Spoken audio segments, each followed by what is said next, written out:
Hey guys, welcome to the Mill Folks kitchen. Believe it or not, we are going to create a gluten-free gnocchi, and it's not just going to be gluten-free, but it's also going to be 100% vegan, good for the planet and good for you. So let's see what we've got.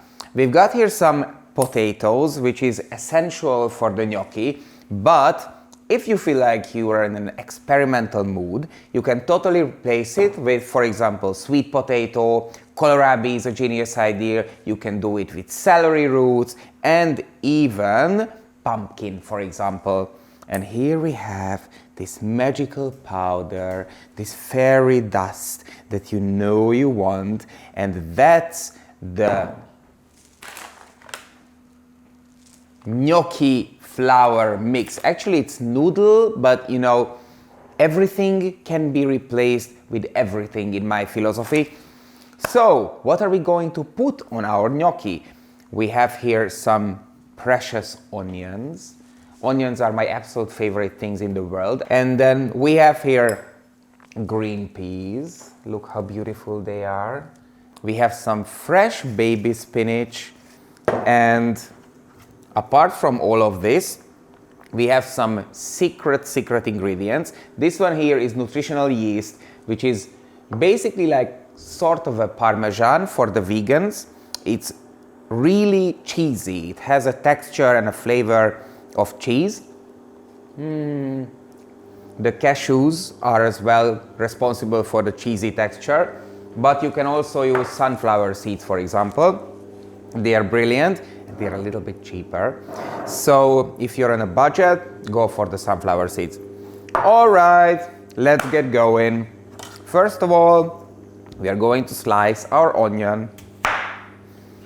Chop it tiny, teeny bits.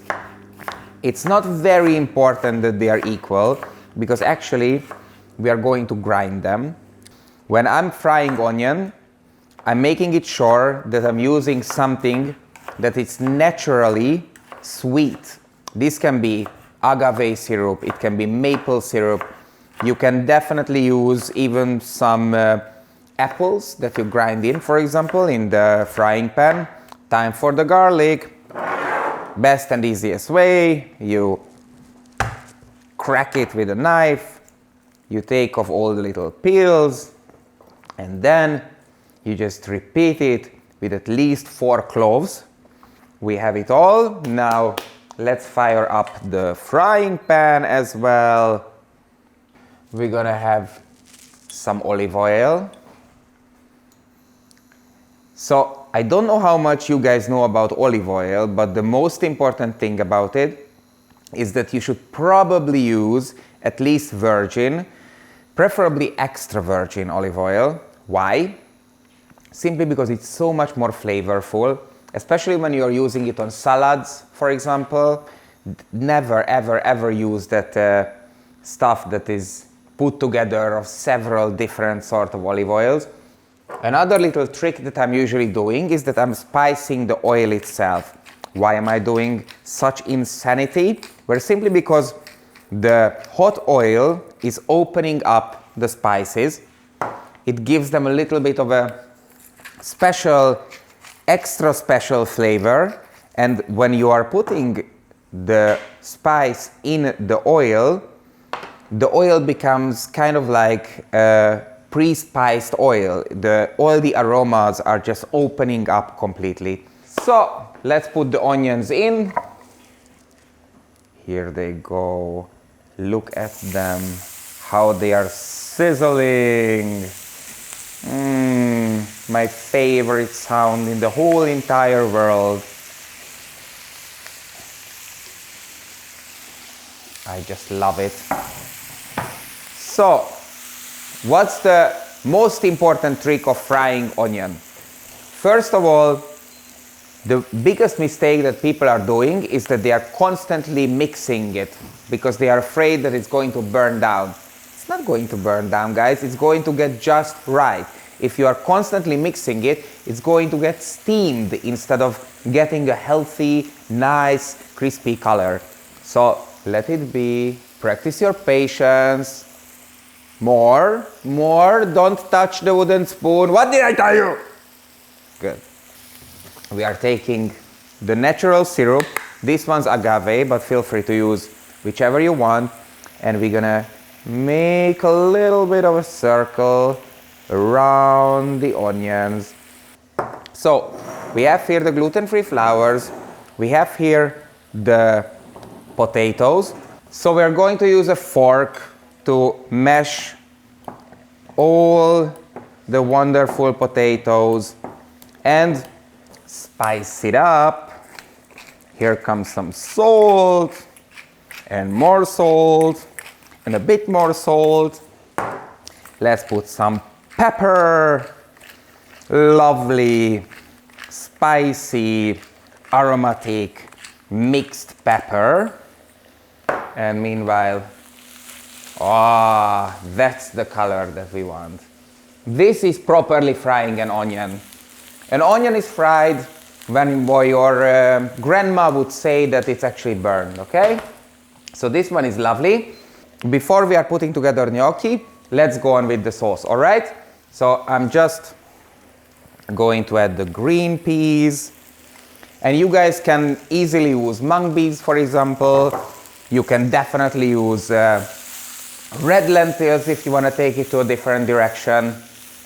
The point is that for us vegans, it's quite important that we are eating nuts, we are eating beans, peas, lentils, so we can take care of our very much necessary protein needs, all right? So now we're going to put together the gnocchi. My hands are clean, don't worry. So I'm putting in the flour, and first I'm going to start to just use the fork. So the potatoes are taking in the flour, and that's when you guys are changing to do it with your little hands. Yes, there are some things in this life that machines can't do properly. I told you it's gonna be a dough. So now we are pressing it a bit more together, and we're gonna, well, let's make them a little bit smaller so we have an easier time rolling them out. And the point is that first we are turning them a bit longer, like let's say a crochet. You can start to cut them, and every single little gnocchi is laying down like this. And also very important, by the way, that you're never putting too much gnocchi in the boiling water. You see, if you're a little bit starting to get patientless, you can also put two of these bits next to each other and work them like this. Okay, I can't believe it, but we are done. Now here, if you are extremely perfectionist and if you want to do the real Italiano way, so you can take a fork and you can just do kind of like lines, you know, like gnocchi that we usually see in the stores. They usually have these lines, okay? This is not a must. I'm going to do it because I want you to say, oh my God, this guy, he's really making better gnocchi than the ones in the store. Let's go to the sauce. We are adding the spinach, and we are going to leave out some part of it because we want to use it for decoration. So we can make a perfectly hashtag food porn, tag Mill Folks Insta post. Before we would blend all of it, we are going to take a little part out, which we are going to use once again, as sort of a decoration, but it's not only a decoration because I really believe that good food always comes together from many different textures. I really love it when there is something creamy, there is something crunchy, there is something leafy, and not just one kind of texture. So this we're gonna put on top, this we're gonna put in my mouth, and this we're taking to the blender. All the green peas, all the spinach, all the garlic, all the onion are jumping in. If you are not here, I would lick this frying pan, but I'm not going to. We're putting in the cashews,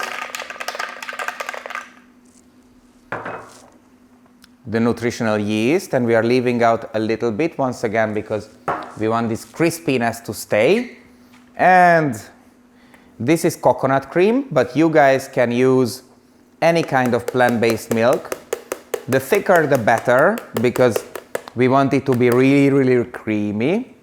And if you can't find any sort of plant-based yogurt, for example, so you can just take sunflower seeds and grind it really well, add a little bit of lemon, a little bit of nutritional yeast, and you're gonna have an amazing vegan yogurt within minutes. You can turn it so smooth like kind of a hummus, and you can also just leave a little bit of chunks, because to be honest, the cashews are quite nice to bite on. I'm gonna put in the nicest ones. And the only trick that you need to know is that the gnocchis are ready when they come up to the surface. Okay? That's all the trick. Whenever you see a floating gnocchi, just take it out. Let's sprinkle it in our plate. This will be the plate for serving. And the ones that are ready can come out.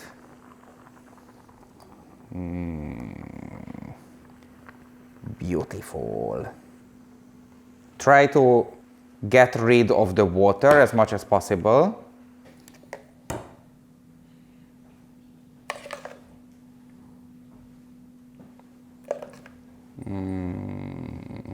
And we're just topping it with this incredibly beautiful mix of green peas, spinach, and perfectly fried onion. Life is not always fair, and not because we have to say goodbye to each other. We can see each other all the time. We can do new recipe videos, and you can upload yours and tag me and let me know how it went. Life is mostly unfair because unfortunately there are still too many people who think that they can't live a life to its full if they are vegans or if they are eating gluten-free. And here's the perfect example that you can. You can have a hedonistic, beautiful life full of delicious dishes and incredible fun time in the kitchen once you're vegan, once you're gluten-free, and if you happen to live in Hungary or anywhere else in the world. Enjoy, guys! Bon appetit!